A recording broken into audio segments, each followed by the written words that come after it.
telema na kombo na Yesu. Nazo selo ndekozana kovanda telema. Ondimike na tongo elolo zamba kopambola nzali loba na ye. Amen. Na loba na ye atiena mosali na ye. Amen. Osala kondima. Amen. Amen. Tout est possible à celui. Alléluia. Loba nzambe ngaye. Nazala kondima nanga. Epai na yo. Na tongo ya lelo. Loba na yo. Na ndimi. Kesa kopambola nga. Toketi maboko makasi. Tunakizo ya bado pesa mwe. Beka maboko.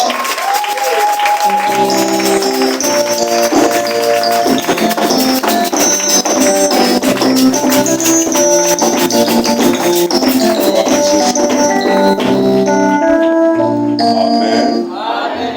Nzambe azwa lokumu pona tongo lelo. Tika pambola biso tovandi na kombo ya Yesu.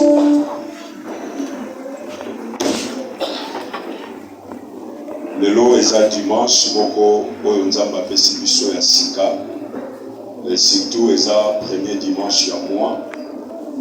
Nzambe azobanda na biso makambo ya sika. Bien aimé, naza reconnaissant ya oloba merci epai ya Nzambe parce que soki ete nde tozwi mpe makasi te ya kotelema to mpe koteya.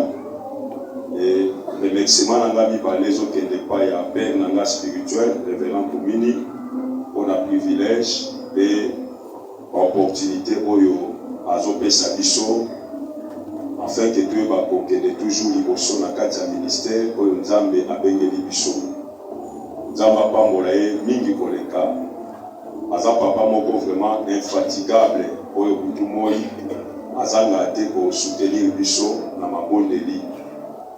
Et chaque fois ngala kanisa tom sunde tozala musika mais même awa naza présent mona ba chaque jour il faut joie libondeli ya bénédiction. C'est vraiment une grâce ya ozala na papa lokola tika Nzambe apambola pe apese bikolo ebele. Merci na biso nyonso basali nyonso bapapa bamama tika Nzambe apambola biso. Tokosali pete bandeko balanda biso na internet na YouTube na WhatsApp tika Nzambe apambola bino. Je crois tant nyonso bozo occasion koyo qualité ya oyo la bénédiction de Dieu du ciel et à la partage na bino. Alors bien aimé, toujours nazo clôturer si j'ai autre banda qui mercredi. Le loto lobela pendant quelques temps, je crois au moins 30 à 35 minutes, et to kota na lusambo pona koyeba kobondela concernant maloba oyo toyoki semaine mobimba. Na ozapena na temps ko rappeler te ba makambo toyekolaki, mais le thème ezawana to bandaki yango mercredi oyo eza intitulé Plus jamais du ténèbres dans ma vie. Et na kati ya thème oyo eza ba makambo tolobaki toyekolaki, mais eloko motu yaka kuna ko beta sete avant na avancer eza que retenir na mutu na yo depuis la création du monde Nzambe atikala jamais kolinga molili. Parce que tango akeli pour les bibelobi l'Éternel aima la lumière et a vu lumière à séparango na ténèbres. Parce que koki ko habiter ensemble et tolobaki les ténèbres est un symbole, il y a diable na ba œuvre na ye nyonso. C'est pourquoi bien aimé, il y a limite na likambo etali ténèbres. Bibelobi les ténèbres ne régneront pas toujours. Alors le kola Nzambe a fixé limite na ténèbres, c'est que na bomo ina biso, même ceux qui doivent traverser un temps il y a ténèbres, il y a que ténèbres wana ekoye ba ko umela pona libela te. Amen. Okoki kotunanga question, est-ce que moi Nzambe alexaka pe bataille à ténèbres? Je te répondrai oui. Le temps difficile et ya na bomo ya mutu. Parce que il y a un temps pour toutes les choses. Mais le temps mauvais ou les ténèbres et ya kate mweti kala et s'installer libela na kati ya bomo ya mutu. Yango komona même David na Psaume 23, alors même ceux qui n'ont leka na nzela ya libulu ya kufa. Ça c'est le langage, même dans traverser les ténèbres, na obange le côté pour Nzambo zananga. Alors, Nzambe Oyekolaki, Nzamba Zampole, Jésus-Christ est la lumière, Oyeya qui peut éclairer les ténèbres. Et nous allons Oyekola maintenant, Babiloko Nini Oye provoquera ténèbres na Katabomo ya Mutu. Tolobaki origine ya Mutu, et la cause ya ténèbres na vie na ye. Oyekolaki via rite, et Oyekolaki comment rite, ayebaki kobimana etawana. Quelle que soit l'origine no ya mabe, mais il y a toujours une opportunité pour yo bima na identité wana okoma na identité ya sika. Et tu as dit ko la lisusu. Ritu wana ko ezaki na origine ya mabe ya Moabite. Ayebaki ko longwa na origine ye kino identité ne changer akoma moko ya koko ya Yesu Kristo. Alors bien aimé, c'est possible aussi pour la vie na yo. Oyo peut-être obimi na libota moko ya mabe o hérita malédiction moko na part ya ba parents to ya ba ancêtre na yo. C'est possible aujourd'hui la lumière de Jésus et qui mit sa ténèbre wana ya origine. Et tu as dit ko yekola ba et l'eau que faut provoquer ténèbre la bomo ya batou, c'est diable Satan. Donc quand le diable vient dans la vie d'un homme, amemaka molili. Molili les a manifesté dans la forme ébélée, malheur, malédiction, échec, maladie, koufa. Molili zingi bomo ya mutu et pendant ce temps, au moins le diable a régné parce qu'il règne dans les ténèbres. Bien aimé, molili comme la qui vit à Job, toyekola qui je dis, bois les komaki na vie na ye et quand les ténèbres kotaki na vie à Job, nyonso ya vie à Job et bebaki. Soki les lozo mona bongo ilozo kende liboso te misala na yozo kende liboso te mbongo zwaka onire kena na saki moko etoboka esala keloko te bien aimé sengelo se lever pe koyeba kobenga na ténèbres na vie na yo. Et le diable sachant qu'il a peu de temps azosalela temps na ye ko détruire ba vie ya bato komema molili na ba vie ya bato po ete bato bamona lumière te. Or quand Jésus vient ayaka na lumière et lumière wana automatiquement ezo bengana et bengana molili. Amen. Et vendredi tu sois tita ya losambo et omona papa, je crois l'Éternel Dieu azo opérer ma grande chose na kati ya bomo ina biso. To beteli kolo mabo makasi. Et la ligati ko avancer pendant ce temps, il y a un autre élément où ils ont provoqué ténèbres dans le cadre de Yabatu. Nous allons nous regarder à Juge chapitre 6, versets 1 à 5. Et dans le Senga, version Nazotanga, mais dans le Senga, dans le lecteur, bas à la vraiment, il a pour nous ça va vexer, par passage, par rapport au Sunga, qui sont autant pour procéder un peu rapide. Qui déplaît à l'Éternel. Et l'Éternel le livra entre les mains de Madian pendant 7 ans. La main de Madian fut puissante contre Israël. Pour échapper à Madian, les enfants d'Israël se retiraient dans les ravins. Quand Israël avait semé, Madian montait avec Amalek contre lui. Il campait en face de lui, détruisait les productions du pays, car il montait avec les troupeaux et les tentes. Ils arrivaient comme une multitude de sauterelles pour les ravager. Parole du Seigneur.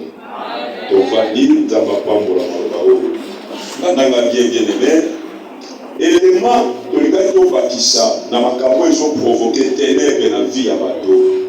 C'est le péché. Les soumous. Nous avons parlé de péché, non pas pour te condamner. Nous avons parlé de péché, mais nous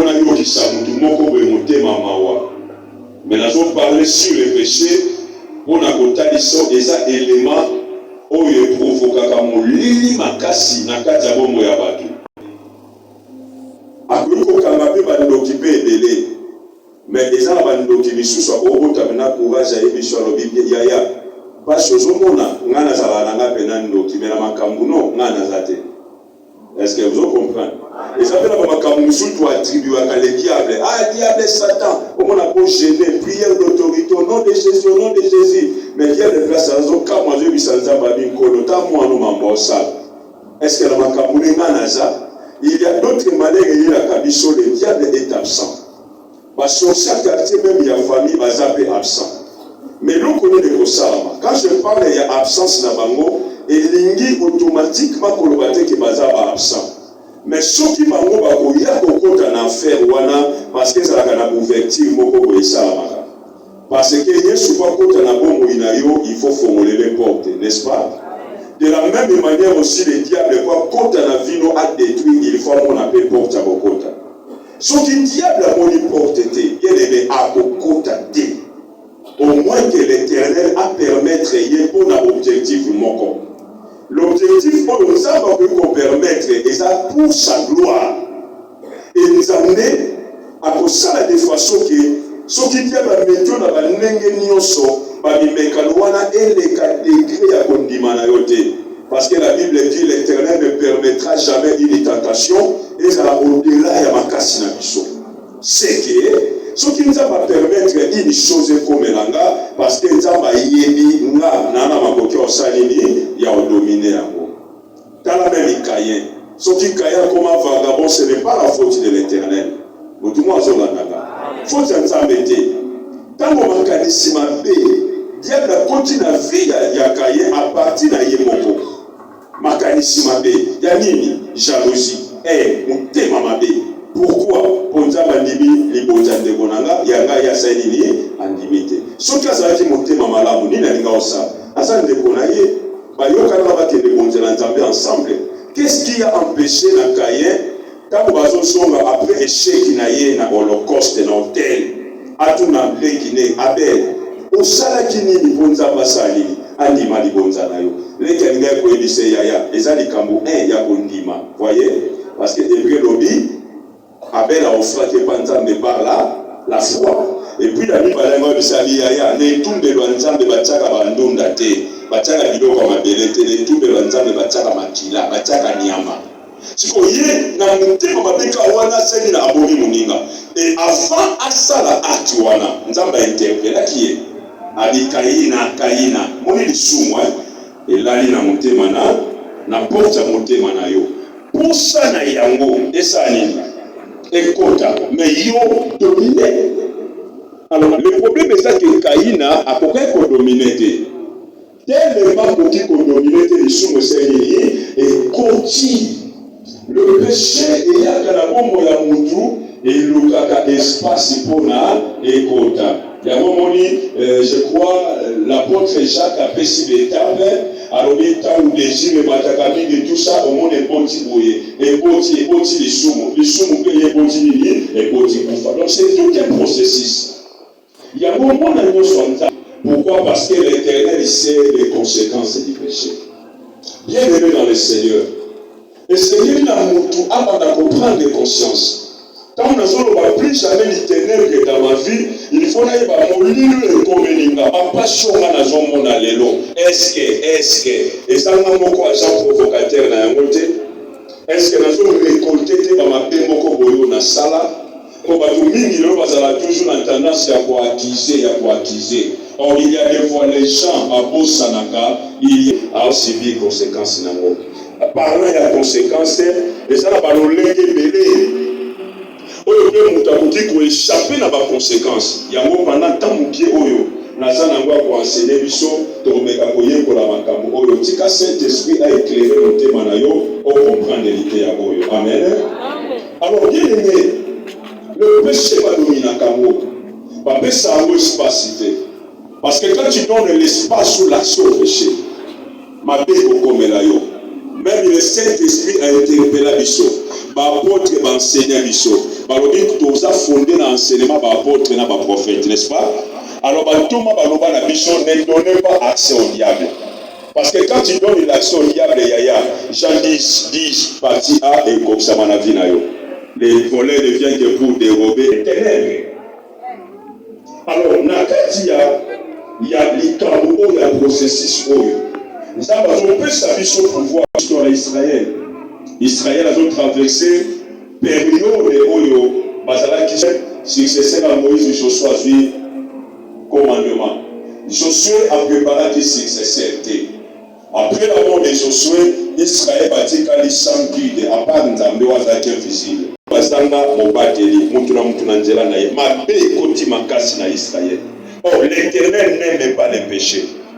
À chaque fois Israël va dire que ça mabe lisumu omona Nzambe azwa pesi bango mukongo.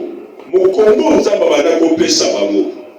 Et va dire que ça azwa peuple na ye a livré bango entre les mains des ennemis.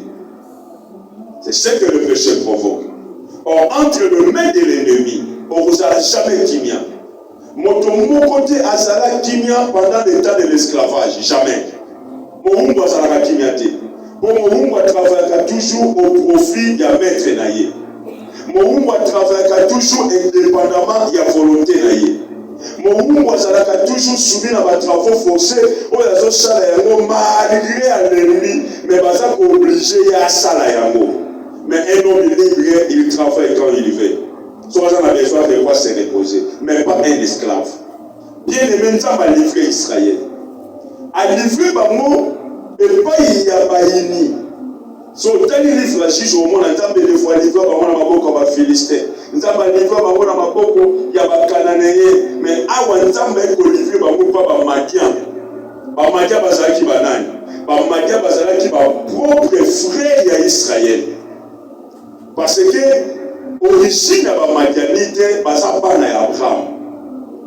Pour être temps Abraham, Abotina Agar Ismaël, Abotina Sarah Isaac, tant que Sarah Koufi, Abraham a balaki les sous Ketura. Moi, je suis habitué à Abraham qui Kobala, Abota Kinaïbana, plus ou moins 6 enfants. Parmi bana oyo abotaki na Ketura moko na bango azalaki Madian, les pères ya ba Madianite. Vous comprenez? Siko kaka ba Madianite wana ko baza ba origine ya Abraham ba komi benemi ya Israël. Ya ba nyoko la bango. Bon, les 5 premiers versets du chapitre 6 de Ototanga, yo moko moni comment bazalaki souffrant. Bible dit la main de Madian fut puissante contre Israël. Pour na kokima ba Madianite bana Israël bande ko se retirer ko bomba bana kati ba ravin na kati ba montagne na kati ba rocher oyo ezalaki fortifié pour na nini batiki banda kuna bango batiki misala ba ke bomba mabomba bazo bomba wanani benemi wana ba ye pour na nini pour bango basaki lisumu. Vous comprenez ça? Donc ça lisumu wana benemi ba ba bimate. Mais pour bango basali les choux, nous avons bâti l'ennemi. L'ennemi wana bakongo nyoko la bango. Alors le coup a besoin de combattre dans le péché, l'Éternel moyen à la bouclier exalté. Bakiri batiki bandako, batiki na ba plasma, batiki na ba metu, batiki na mituka, batiki nyoso na ba compte ya banque, bake bomba na ba ravin, bake bomba na kati ya bangomba, bake bomba na kati ya ba rocher. La nanga malam. Balobitango Israël bandaki kolona. Pendant le temps où les Alaki ne l'ont côté Madia Bandeko Yate. Mais Madia Bandeko c'est là quand Israël est sémé. Alléluia. Comment dit mon lili makambe maka? Tant que Israël bandaki kolona, Madia monté. Ba Madianisme bandaki koya. Et puis ba mon côté, ba kelo kabantu misusu. Ba Amalek. Ba Amalek bazaki benemi shiga Israël. Vous comprenez? Parce que ba Amalek Matina bango ensemble, n'a pas fils de l'Orient. Il marchait contre lui. Il campait en face de lui. Parce que quand bango bâti, en face à Israël. Bible il détruisait les productions. Alléluia. Mais nous devons détruire la production. Alléluia prospérité. Alléluia avancement. Alléluia stabilité.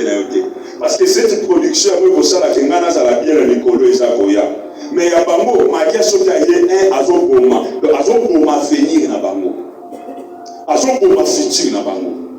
Bible dit jusque vers Gaza, et il ne laissait en Israël ni vivre, ni brebis, ni bœuf, ni âne.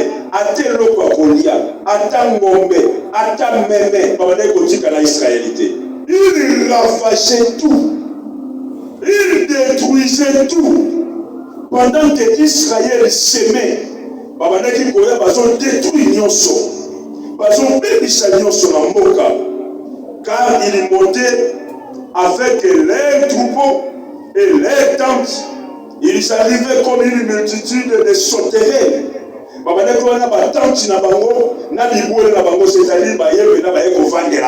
Alléluia. Tous les mouvements sont contrôlés. Les mouvements sont contrôlés.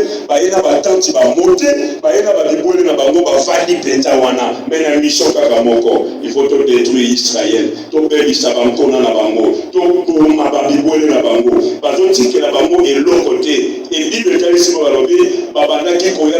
une multitude de sauterelles.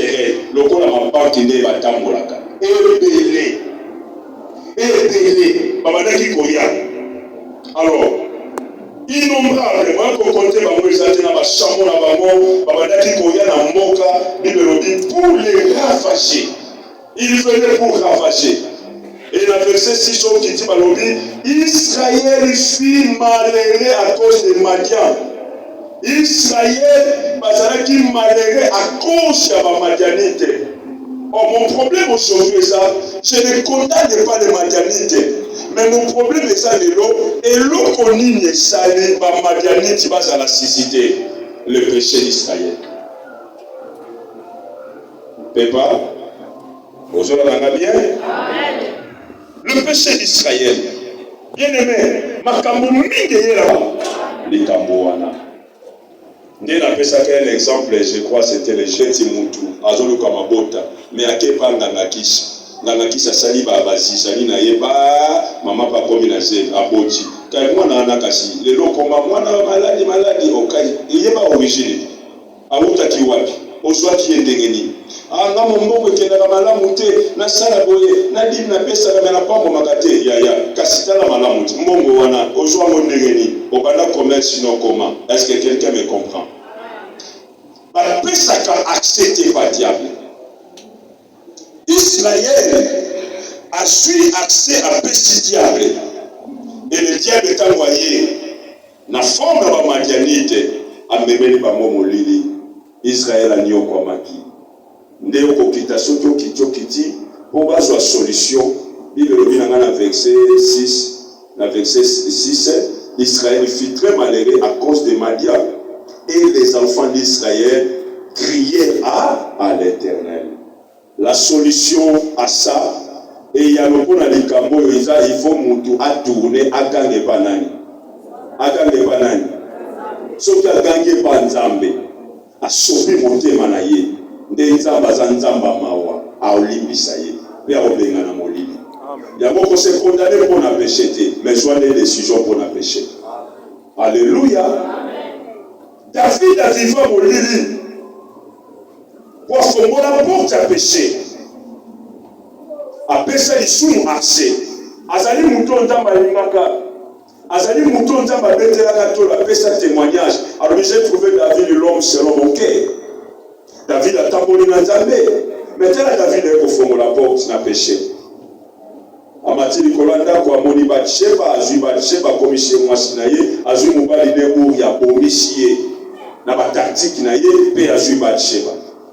Ayebite molide kotina na bomo inaye na sima na bo Batsheba aboti nzamba permettre 9 mois aboti mais malade moi na bandi malade David na ignorance na ye ya folie ya lisumu alobi nzamba yokela kanga na luka nzambe aluki nzamba aluki a gêné la ti basaka bisopeli ba putulu tout ça molide zaleka wana jusqu'à ce que moi na kufu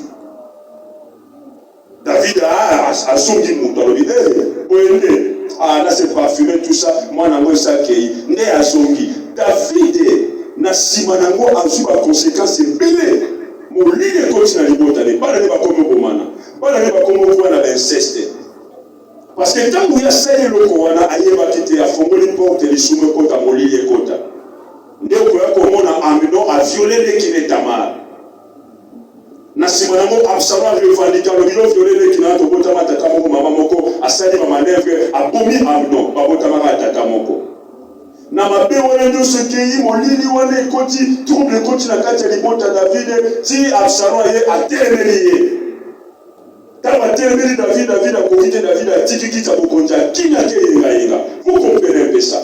Absalom azwi basi na ye nyonso bamakambo ne akomisi bango basi na ye. Molili ekoti na vie ya David jusqu'à ce que nzambe pe lokola ye batelemelaki tata na ye David nzambe apermettre pe Absalom ozo babomi ye. Trouble nyonso ekoti molili nyonso ekoti à cause du péché. Comment le péché ils ont rongé vie ya bato ebele. Prends une décision telemelaka lisumu parce que accès nango ememaka molili na kati ya vie ya bato. Et lelo, peut-être aux victimes na yango. Pour la lisumu moko, aujourd'hui tu souffres. Aujourd'hui tu es dans les ténèbres. Lelo diable a accès à vendre la vie na yo. Oh gloire à Dieu. Parce que Jésus-Christ a vaincu le péché. Et a péché biso accès sur yango. Alors pour la besoin solution à likambo oyo, le Seigneur le montre azonga sincèrement na motema ne mobimbe pa ya nkolo Yesu. Nzamba kolimbisa ye. Toi, tu n'es pas condamnable. Oyokinga malam. Yosa condamnable te. Yosa mutoza condamnable te. Oh Yesu asala pona yo. Ezaka avoir joyeux azongiso na bokonzi na ye. Azongiso na royaume ne ya lumière. À cause ya péché, Adana Eva babengana kibango. Libanda ya jardin kufe kotaki. Et quand le péché vient s'installer, il y a la mort, il y a la pauvreté, il y a la malédiction, il y a l'échec. Malheur sur malheur. Il faut dire non au péché. Il faut dire non à la vie du péché. Oui, c'est vrai. Des fois, nous commettons des erreurs. Nous péchons accidentellement. Mais, vu que la vie du péché, il faut dire non. Il y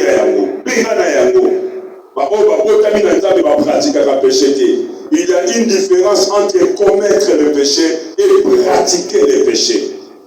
Commettre n'a rien à voir. Mais pratiquer le péché, les gens vont vivre à l'issoum. Si Allah dit que tout le monde va raisonner, les gens n'ont aucun de son accueil, n'ont finga ye, son affingi à méditer au Kobunda. Il y a des gens qui formulent le mal.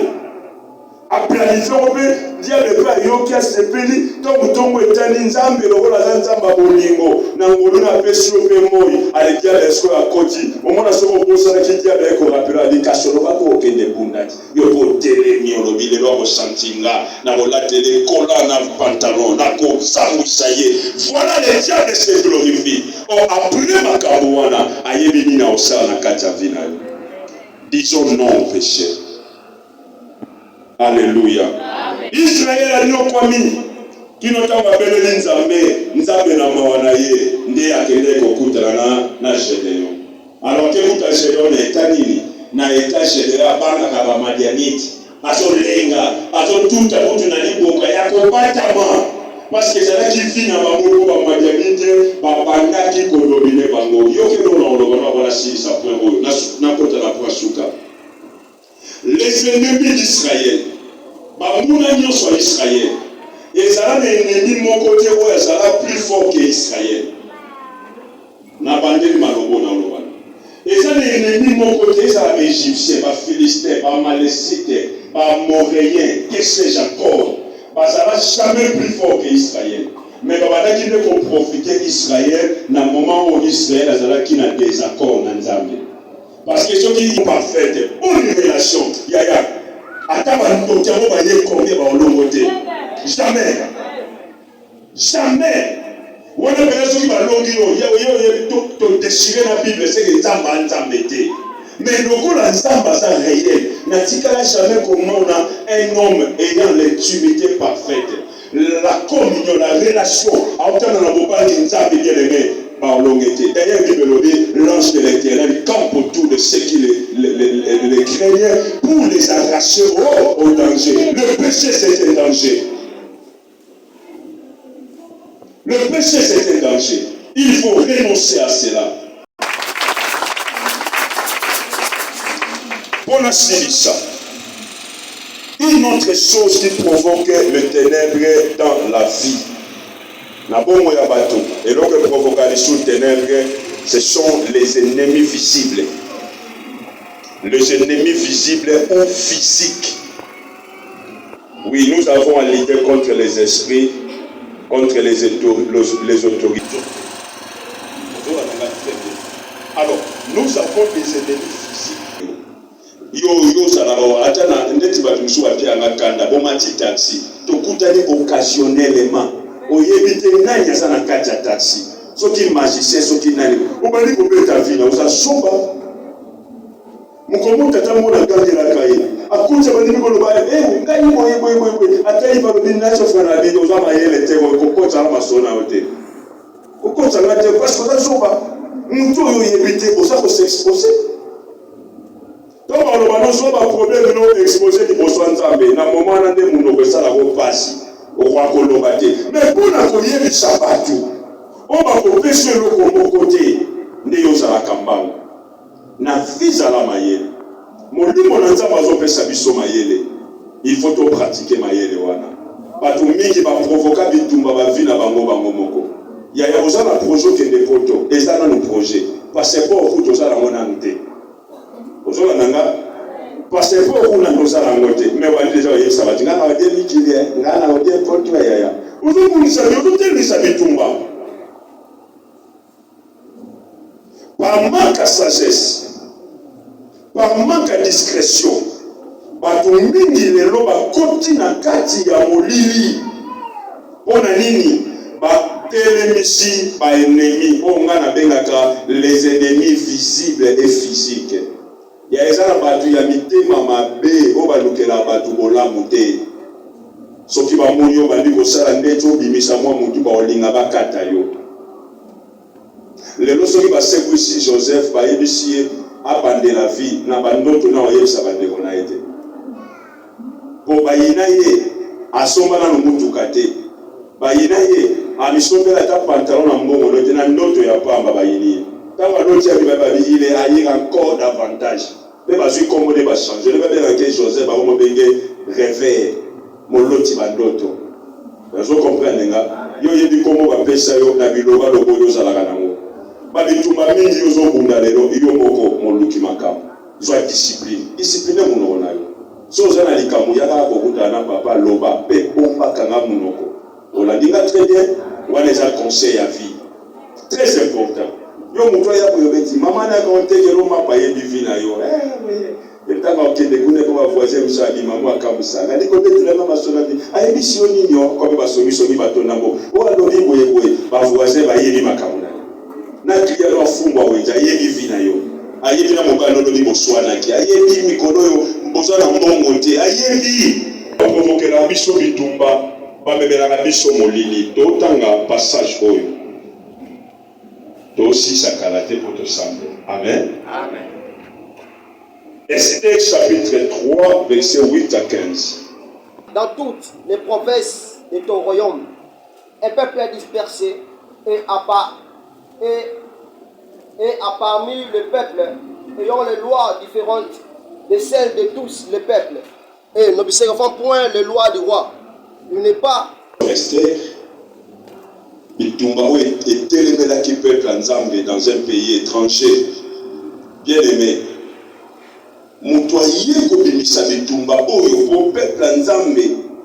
Ba koma na kati ya makanisi ya mabe na kati ya bwale na kati ya molili ezalaki la personne de Aman. Aman alinaki ba yuda te. Kanda na yeba Mardoché akomisango ya peuple nyonso ya Israël. Akepa ya roi. À négocier na roi. Alors le roi est un peuple mon royaume na biso ba auto samibe kwa mboka te. Eza l'intérêt na yote na avantage na auto tika ba mboka vivre. Pesa na permission. Ngana bo na ko verser compte moko na caisse ya royaume, na caisse ya gouvernement. Yote na ka permission na exterminer peuple wana. To yebi histoire wana malamu. Tango amana si autorisation. Ameni peuple à Nzambe na katia boale na katia molili balete etamboli na royaume mobimba royaume ezalaki constitué na 127 provinces et ban superficie na bandaki na Éthiopie ti na Inde 127 provinces peuple wana akomi na boale parce que baye bapesi bango ba lettre o bayebisi bango ke na mois tel, na date tel, bino nyonso bokufa. Le peuple de Dieu est kotaki na kati et somolaki.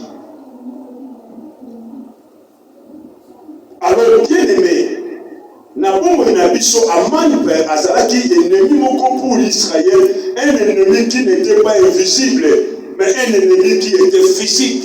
Mais à son cas malheur, il y a peuple de Dieu. Na yebi siote ko ina batu.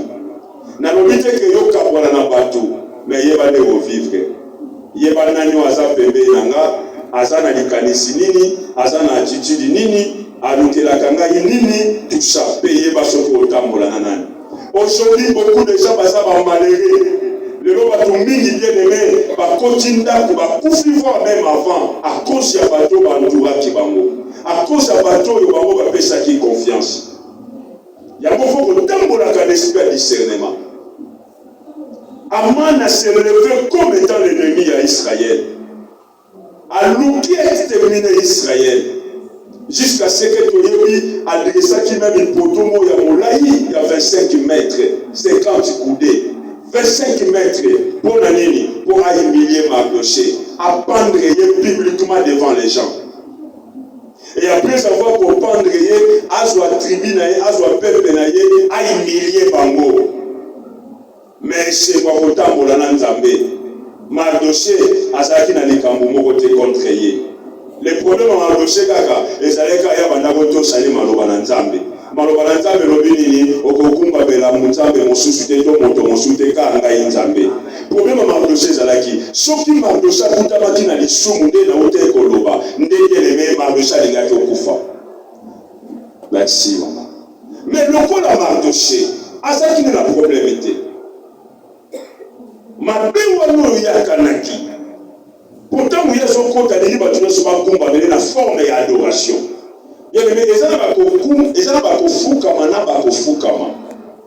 Et ça va Fukama, mais sous une forme d'être adoré. N'est-ce pas, par exemple, papa Nengazaboye. On a le coup à moi, on a plein droit. Naïe pas de Fukami à Pambolinga. Naïe n'a offrande, n'a pas de Fukami à Zuyamo. Mais ceux qui ont la communauté de Kouako Fouka Melaye n'a forme n'a adoré même Yemoko Olingate. Vous comprenez là?